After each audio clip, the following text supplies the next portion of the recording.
urgente, o mundo em choque. Donald Trump acaba de declarar guerra ao Brasil. Segundo fontes oficiais, a decisão seria uma resposta direta às recentes medidas do ministro Alexandre de Moraes, consideradas pelo presidente americano como uma ameaça à liberdade de expressão e aos interesses dos Estados Unidos. Além de impor novas tarifas pesadas sobre produtos brasileiros, Trump teria autorizado o envio de tropas para invadir Brasília já nas próximas semanas.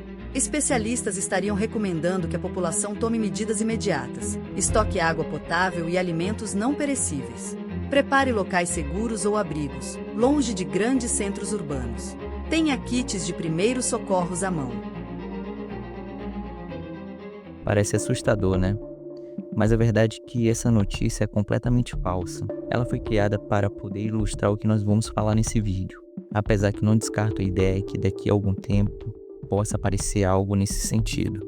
O mais interessante nisso tudo é que o nosso cérebro não sabe diferenciar se é um medo real ou é um medo criado. E é sobre isso que nós vamos falar nesse vídeo. O poder do medo e como ele é usado para manipular comportamentos.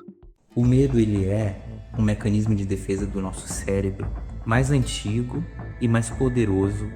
Ele moldou civilizações, ele guiou decisões e justificou atrocidades. No início ele era um escudo de sobrevivência, o nosso escudo. Imagina uma tribo antiga no meio da floresta e de repente folhas balançam, arbustos balançam. A tribo não espera para ver se é um vento que está balançando as folhas. Elas simplesmente correm, se escondem porque o medo foi ativado. O mecanismo de sobrevivência foi ativado. Era luta ou fuga. Mas com o tempo, com a modernidade, esse medo foi refinado. E o que nos protegia, hoje pode estar nos controlando. Esse medo natural, esse mecanismo de defesa, nos protege. Mas quando é fabricado, se torna uma arma de manipulação. E o cérebro não entende muito bem quando é fabricado e quando é real. E os governos, religiões, grupos, marketing, entenderam muito bem como o medo funciona na natureza humana. Eles conhecem muito bem essa fórmula. Eles criam um inimigo invisível, exageram os perigos e oferecem uma única solução. E pronto, tá aí a receita para controlar as suas emoções, o seu comportamento e as suas decisões. Um exemplo histórico disso aconteceu na Europa medieval, do fato chamado caça às bruxas, onde muitas mulheres foram acusadas e condenadas de bruxaria. E a acusação e a narrativa que era feita e divulgada para todos era que elas haviam feito pacto com o diabo, rituais satânicos, maldições na comunidade, mas não haviam provas. Havia uma narrativa bem instalada e bem divulgada. E quando o medo domina, quando o medo já está instalado na sociedade, as decisões extremas parecem ser mais aceitáveis. Mas por trás dessa perseguição, havia mulheres que conheciam de ervas, que eram consideradas curandeiras, parteiras. Isso era um perigo para o controle religioso da medicina. E para você ter uma noção de como o medo ele é tão enraizado e ele pode influenciar nos comportamentos, rituais e costumes. Nós temos as superstições, que é um medo que foi passado de geração a geração.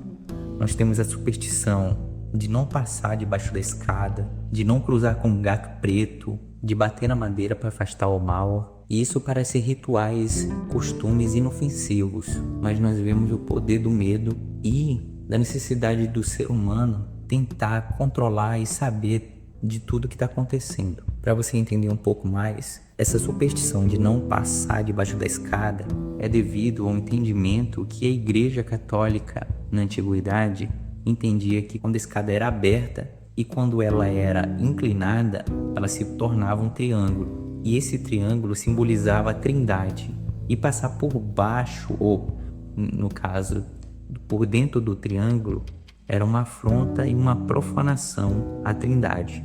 E diante desses fatos, o nosso cérebro ele foi treinado para aprender. Ele foi moldado para acreditar, porque era mais seguro quando ele estava na floresta e se movia uma folha, um arbusto, acreditar que era um predador do que pensar que era só o vento. E por isso nós criamos padrões, fazemos associações, porque o cérebro quer nos proteger. E quando o medo ele é bem instalado na sociedade, ele se torna muito eficaz, porque não precisa de prisões, armas, apenas de uma história bem contada. O ser humano com medo, ele obedece, depende, se entrega. Quantos dos seus medos são seus mesmos? Quantas ideias você carrega só porque alguém plantou em você? Quantas das suas escolhas são realmente suas? Quantas ideias você carrega apenas porque alguém te ensinou a ter medo?